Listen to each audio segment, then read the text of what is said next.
Good morning and welcome to another episode of Good Morning Conshy. I am your host, Teresa Brown Paris, and I'm glad that you're joining us here today. Good Morning Conshy is your place for news, events, and local happenings about people here in Conshohocken. Welcome to the show. We'll be right back.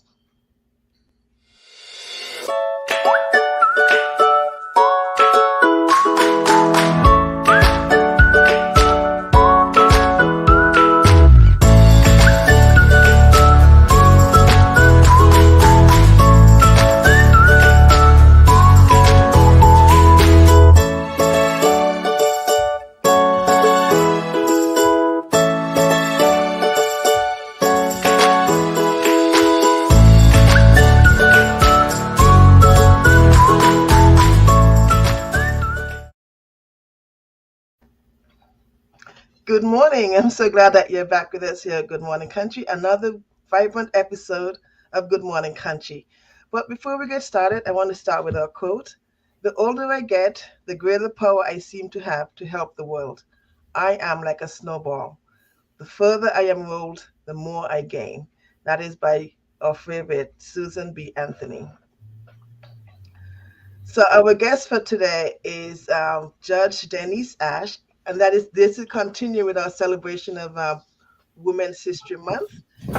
Judge Denise Ashe is the Norristown Magisterial District Court Judge. She's a member of the Norristown School Board, past and present president of the Rotary Club of Norristown, former president of Monco OIC, which we'll talk about a little bit later, and she's appointed to the State Police Advisory Board by the governor. Welcome, Judge Ashe, to Good Morning Country. I'm so glad that you're here with us. I'm glad to be here. Thank you for inviting me. My pleasure. The first time I met you, which was a couple of months ago, was the governor was in town over there in Norristown, and we met and spoke briefly. At that time, you were running for your judgeship, and you won. Congratulations on that. As another powerful Black woman in Norristown, I'm grateful that you're there. Thank you. Thank you. And now I'm not on the school board right now. It says member. I was there for 13 years. Right. You were a former president of the school Yes, board. ma'am. Yes, so we corrected that, guys. Okay. All right. So, Judge Ashe, let's talk about you. Who you are, where, because you're not a native of Norristown, correct? Correct. You are an immigrant just like us. Well, not an immigrant from the United States, but you were born in Virginia. So tell us about your birth in Virginia and preparation for the task that you have now here as a judge. Well, I've been in Norristown now for a while, so I'm still not considered a Norristonian, I guess, but I think I'm getting close. I was born and raised in Norfolk, Virginia. So I lived up. My father was in the military, so we end up there, where the naval base is. So I actually went to school in Norfolk. Our group, Titustown, was one of the first groups to integrate one of the middle school. So we were the first to go in with the National Guard taking us to school or monitoring us in school every day for about 2 months before we were kind of welcomed into that building.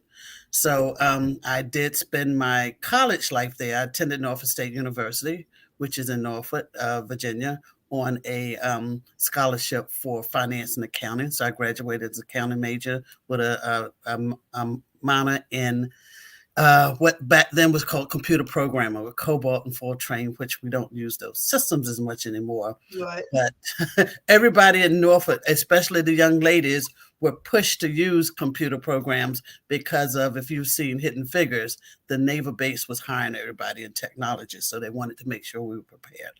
So I moved up here with my job. I came up here. I was hired by Burroughs Corporation as a financial accountant. We did internal audit, stayed there, and then I spent like 15 years in Tastykake as their staff accountant and moved on to get into the medical field. My master's is at St. Joe's in medical, and I moved here to Norristown. Been here ever since, from West Norton for a few years and over to Norristown with my two sons. Okay. Oh, awesome. Now, you're welcome that you were part of that segregation group in Virginia. Do you remember what a typical day was like for you going to school under that pressure? We had two buses that they sent from Titustown. The area was called Titustown because we were considered kind of rough hood neighborhood. Mm-hmm. It was the projects, it was the hood, but they felt that our group was strong enough to deal with the adversity, Mm-hmm. and we would pull up and there would be people outside the first week just trying to keep us from going inside. We were told to stay together in pairs. We would go in, they would shout different things to us, and we would just keep right on going. And we were fighters, so we used to fight our way out. It wasn't the way to do it, but it made it so that eventually people figured we weren't going anywhere, so they left us alone. But it was a little rough. It was interesting, but we stayed together as a group, and we were determined that we were not going to be pushed out, and we didn't. So Awesome, good. Now, are you in touch with any of that subset of group, that group that you went to school with there? Do you guys yes, get together? yes, my sister still lives in the Titustown area. So they tore the whole development down soon after, before I went to high school. When I Mm-hmm. went to high school, we stayed over in Lambert's Point, but they built back some houses over, single houses, and she has bought a home there. So I do still hear from a lot of people in Titustown. I attend church. I go to church down at Logan Park when I'm in that community. And so it's still a small, tight knit community. So, yes, I have some Facebook friends that went to school with me back in the day, and remember those days, but now we can look at it differently, a lot Right, differently. and I'm sure that time has prepared you for what your task is now here at hand, being a Yes, judge in Norristown. Tell us, exactly. have you always wanted to be a judge? Why did you become a judge? No, I didn't. I mean, I didn't always. I mean, I love my accounting and finance, but after a while, you get burned out, kind of work with numbers. And I used to travel a lot, especially when I was with Tasty Cake. Initially, I was internal audit, so I was on a plane like 80% of the time.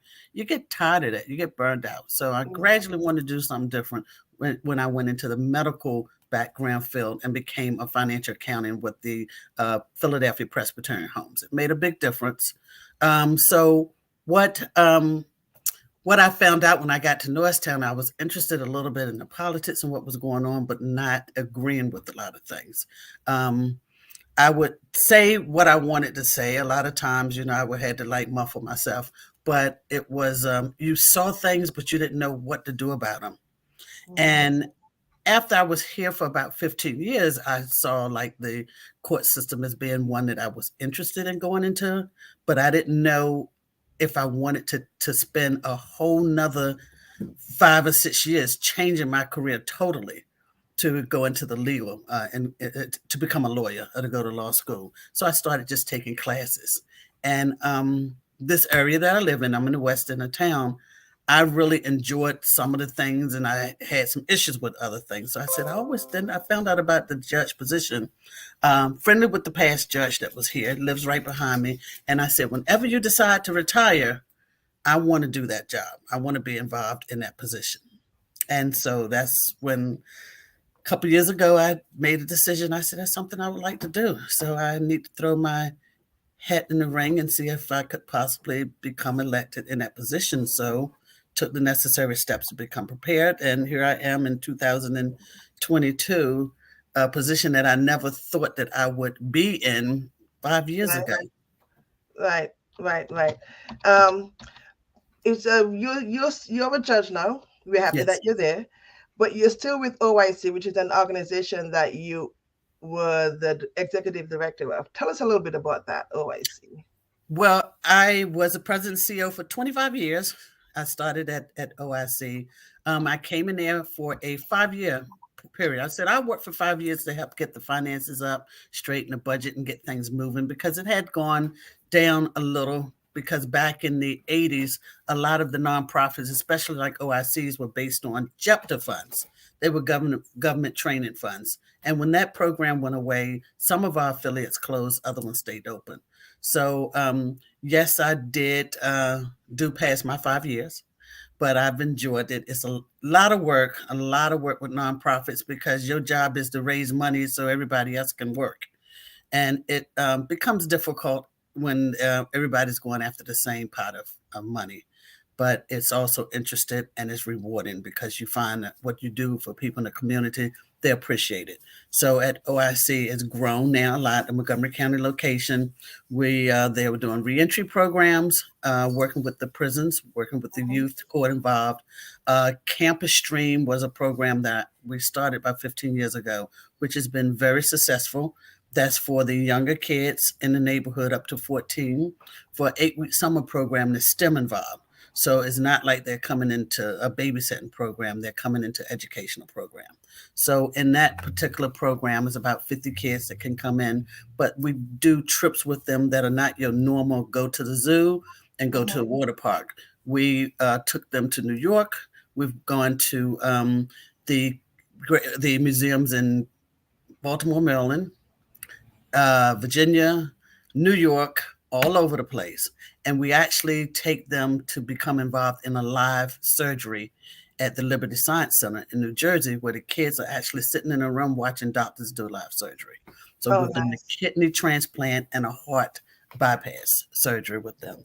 And those are just the things that we do differently. So when the parents and their kids to us, they know that they're going to get an education while they're there. They're going to learn about the sciences. We have GSK comes in and does every week a science project. We have an engineering group that comes in. We have a music program. So it's just to make it well rounded so that they don't realize how much they're learning while they're having fun. And so OIC has taken part in contact tracing for the county, and they're now doing the people at the hotels that were affected by Hurricane Ida, doing case management to help them get out of the hotels into decent housing or purchase a new home based on whatever their FEMA money is going to allow them to do. And that's been challenging, but that's a big part of what's going on at OIC now.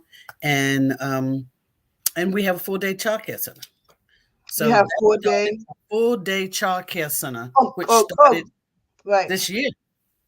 Okay, great. And that's from Monday through Friday?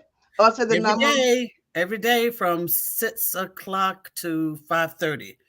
So 7 days a week or just five? no, no, oh please, 5 days a week. Okay. But we have a waiting list because a lot of centers have closed. A lot of people weren't working, so they were pulling their kids out, and then a lot of centers were closing because they couldn't keep people, Right. keep families there who had left their jobs. So OIC has spots for at least another 50 kids. We have a waiting list of about 20, but we need teachers. So that's the issue right now is hiring staff for full-time positions and part-time so we can get some of these kids into the center. The center it is a Comcast lift zone, so people who need to use the internet can come in, have an internet cafe, and there's a before and after care program. So we did partner with the school district when they were virtual so that the kids and families could use the OIC facility to send in kids so that they could continue to do their work with tutors available there to help them along. Okay. So OIC is doing great, but they're still interviewing for my replacement, and so I'm assisting with the transition phase with a new person coming in, along with one of the board members who's been helping to do that. Awesome. Now you mentioned that before. What does OIC means? But for those of us who don't know it. It's Opportunities Industrialization Center. And Got it was started by Reverend Dr. Leon Sullivan to get people of color positions where they normally would not get positions. So as a result of OIC shutting down the system for a while back in the early 60s, I became the first Black accountant at Tasty Baking Company. That's when I worked at Tasty Cake. So I can, hold that position in, saying this is something that Dr. Sullivan did with the OIC movement, which allowed me to be where I was. right. So, and he used to always bring that up when we would go to the conferences. He would say, "Where's my little tasty cake person up in here?" I said, "Oh Lord, he put me on the spot again." All But right. yeah, so OIC started in 1965 because of selected patronage. And it's some things that we're back to doing that now because that was a movement to get people of color to be where they should be. Hmm. So it looks like we're full circle, and I feel like we're going backwards a lot of times because Dr. Sullivan took a year to get that program running where he had all of the black churches in Philadelphia. It was 400 ministers to stop buying Tasty Cake. Had the people of the churches stop buying Tasty Cake. We're giving them profits. We're giving them what we want, what they want, but we're not getting what we want. So once that movement started, and after about 3, 4 months, when Mm-hmm. the profits of Tasty Cake dropped, they wanted to have a conversation and say, okay, so what do we need to do? We don't need people to stop this. We need people to put money out in their pockets. So Right. it's Put kind their of what we money, need to do again. put their money where their mouth is, right? Yes. And I think we need to start that process with some of the agencies now. If you're receiving money off of people, then you need to reach out and help in more ways. And not that one time, let's help do something and we're considered ourselves a diverse company. That's not going to work. Awesome. So how does one get involved with OIC? Well, we are still located at 1101 Arch Street, right at the corner of Arch and Basin. They can contact the OIC by, the number is on a website, 610-279-9700. But there are a lot of ways they can become involved. We have, the reading program. We have the camp program, looking for counselors in the summer. We always like to use our ex-students, if possible, Mm-hmm. because we've had students that have come through the camp, took the college tour, which we do in Easter break, graduated or in college, and they work with us in the summer. We have a couple of students right now that are past campus streamers that are That is, working with us. that is So great because it gave the other kids who are there now something that yes, this is who you can be. yes, They yes, can stick with it's them. great. Awesome, awesome. So if you want to volunteer, we need volunteers. GD program definitely need the volunteers. We have a large number of ESL students, English as a secondary language Right, right. students that have joined and they're there. And Miss Margaret Smith, bless her heart, she's been there with me for about 20 years. And she's the lead literacy instructor, but we need a new instructor because we just formed a partnership with Eagleville Hospital to do tutoring over there in classes with students that they host so that they don't have to come off site to come to us. We're going to do it over there. So, and that leads into the last big project that OIC is involved in, which is called the Sullivan House. We're going to open up soon within the next year or two. It's not a transitional housing. It's just going to be a house that people that are coming out of the system, re-entering the community, will be able to live in while they're getting themselves together. So we're looking at Reentry 20 program. rooms, a reentry home Oh, for that's about awesome. 20 apartments because they're going to be treated as if they have apartments. Mm-hmm. Training is going to take place there. Everything's going to be right on site. So once they get themselves together, they'll be able to transition out into their own places and not go out there and feel like they have to do it on their own. That's an amazing program. I have to make sure that my other contacts know about this. Yes, No, yes, yes. No, so that has prepared you then. Your move to Norristown, your work with the OIC has really prepared you for your next step, which is your judgeship.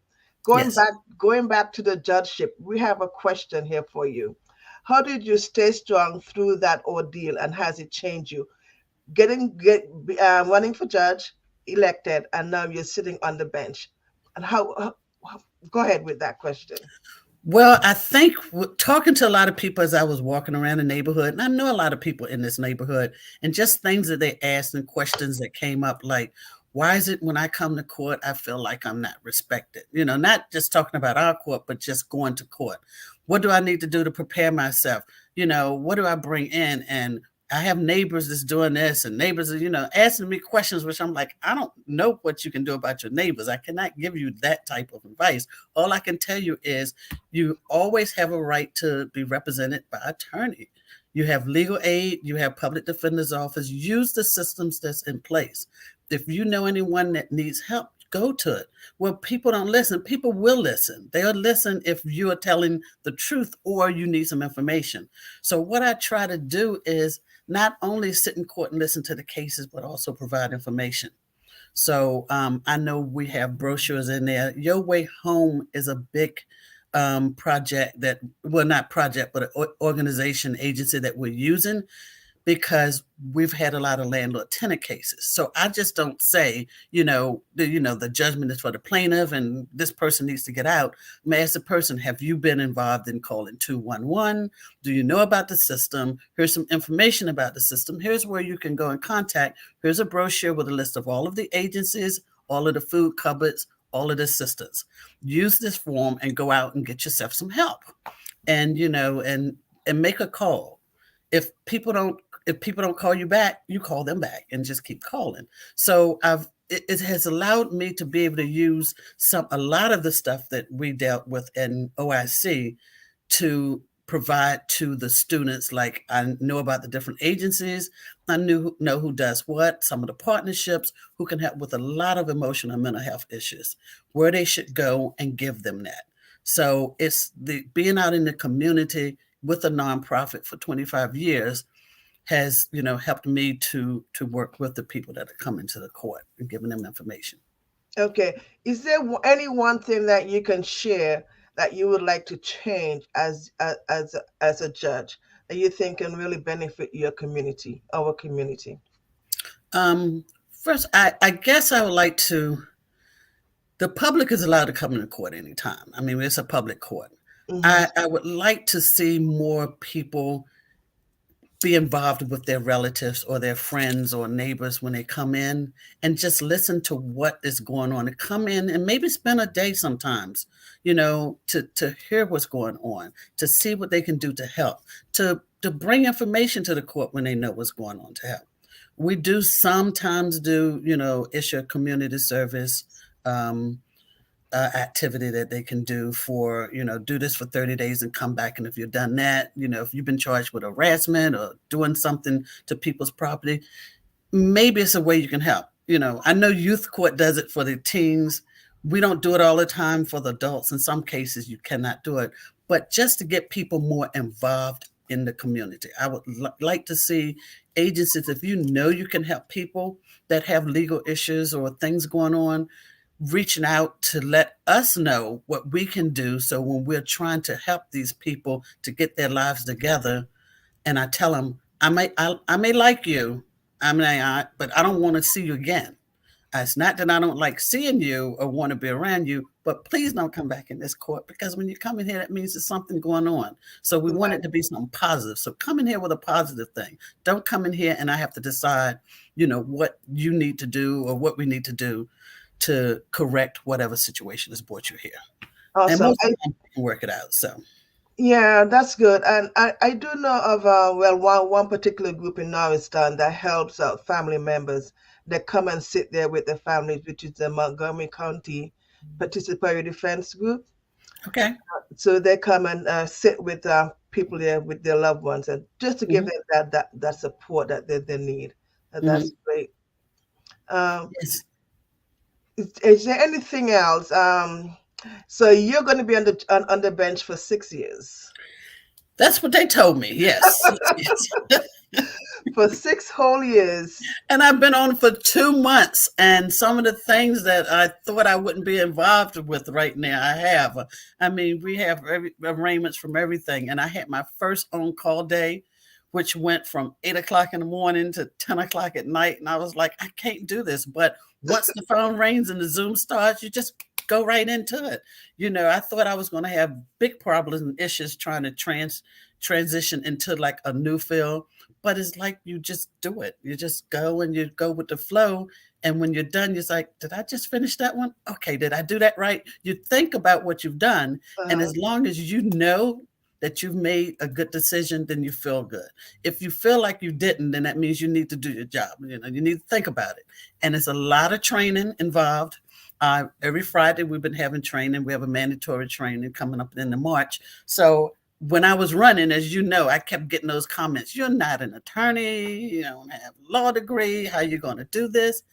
I have found that some of the lawyers that come in there are the worst representation of people legally, because they're thinking of it in the sense of, you know, I'm just here to help you. I got mine, you got yours to get. They have some, not all of them. We got some good attorneys that coming in, but a couple of them, when they have that law degree, I think they treat people a little differently.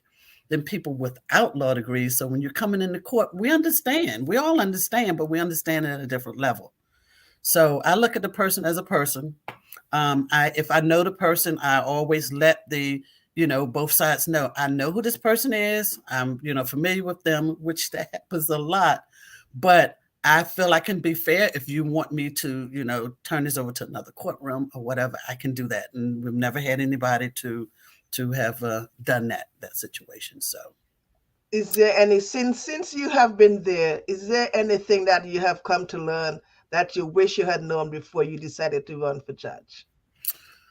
um, mm, no, I wish I had did the well, I couldn't have done it too much sooner, but we have to do a class. We have to take classes in order to prepare yourself for the position. So I wish I had started taking a lot more classes so I could have learned about it, but I wasn't sure 2 years ago if I wanted to run for judge. So people who are going to run and they don't have a law degree, I would say take those courses in arraignment, search and seizure, anything with preliminary arraignment, just to learn the system and be involved in it with doing internships so you can see it. Because even though we were in class and I took over a couple hundred hours of training because I took additional classes, it's not the same as being there. So I think you should spend at least a couple days in a court to see what's going on, to know how to do your job better, because a lot of it is by, learning by example. So I've visited some of the courtrooms of judges who've been around for years, and Mm-hmm. they've given me some pointers, and I wish I had done that a little more. But I'm doing it in my off days or days when I don't have as many cases. I'll go and visit one of the other courts. So that has given me a very good insight on what I can and should do and things that I didn't think about that I could do. Awesome. That's great. As someone without a law degree, I really admire you for taking that, having the courage and the persistence and the stamina to even go for it. And when the doubters were there, when you were doubted, you just kept going. And I really appreciate you and I admire you for doing that. Thank you. I appreciate that. You're welcome. Now, in wrapping up, I'm so glad you came here. In wrapping up, you're gonna run for a second term, right? I'll let you know in 2025. Okay, I hope to be around then too. Yes, yes. I mean, yes, you're doing a great job. I mean, I've seen you out, I've talked to you, I've told you come to the building. I have no shame to my game of asking people, come on, come on and see us, because OIC has helped me a lot. I'm going to hang around there, of course, because I did tell the board I want to stay involved in the Sullivan Project. People out there, like somebody has asked a couple times, what can they do? OIC always needs help because those are people in your community. These are people that you see. Things like that will make you feel better about yourself. Like being in this judge position, when I know I help somebody to get through their situation, it still makes you feel better. So, and then when I have issues, I can call people like Miss Teresa. I need help. Can you tell me? And I would do that in a minute. And I'll answer, and I'll make sure I'll find that resource for you. Yes, yes, yes. All You right. do. Well, thank you so much for being here with us. Stay with us. We're going to take a quick moment uh, from take a brief moment for a few words from one of our sponsors. We'll be Okay. right back. Are you dealing with estate or loan documents? Or perhaps an international business? Welcome to Paris Mobile Notary, your solution for notary services 24/7, 365. At PMN, we put customer service first, coming to you for all your notary needs, including apostille and authentication, document delivery, I-9 verifications, estate documents, prenup and postnup agreements, affidavit, mortgage documents, identity verifications, and so much more. We proudly serve Montgomery, Bucks, Delaware, Chester, and Philadelphia counties, and can't wait to work with you. So contact us today for your next signing at parismobilenotary.com or call us at 610-825-3300. Paris Mobile Notary, at your service anytime, anywhere. Welcome back. Welcome back. Denise, thanks for staying with us. Stay here. I'm just going to go through a brief upcoming events, and we coming up we have on the 11th, starting this Friday, going to the 19th, is Disney's musical. My daughter is a part of it, so I'm a little bit biased here. Go there. And it's being sponsored by the Colonial Players of the Plymouth White Marsh High School. The cost is $12 to $15. You can get your tickets here online at colonialplayers.ticketleap.com. Our next upcoming event is the 2022 Country Hawking Classic 5K. That's on Saturday, and that raises funds for the Country Hawking Fire Company number 2. That is the same day as the St. Patrick's Day Parade, which returns after a 2-year hiatus because of COVID. That too is on Saturday, which is March 12th. That is at 2 p.m. Performance by AOH of Bridgeport, and that is free. Um, so there you have it. Dennis, do you have any parting words? Judge Ash, do you have any parting words before we leave? I'm sorry. No problem. No problem. I don't know who I am most mornings anyway. Don't worry. I want to thank you. Thank you so much. I know we've been trying to work on things here together. It's nothing against you because you have been my role model for a while. The schedule and just transforming and trying to help is just making me out there working 20 hours a day. But I will always be available if you or anyone needs me. Just call me. Uh, come across, come over, stop by. Any programs you need me to do, anything that I need to do for the community, I'm willing to help. So, but thank you so much for doing this show, which I think you're doing a great job. And I'm glad to be a part of it. And I thank you again so much for this opportunity. Well, thank you, Judge Ash. We appreciate having you. And to our audience, thank you so much for joining us. We'll be back in 2 weeks. In the meantime, please like and share this video to your friends and your network. Thank you, Judge Ash. Thank Appreciate having you. you. Have a nice day. Bye bye. Thank you. Bye bye.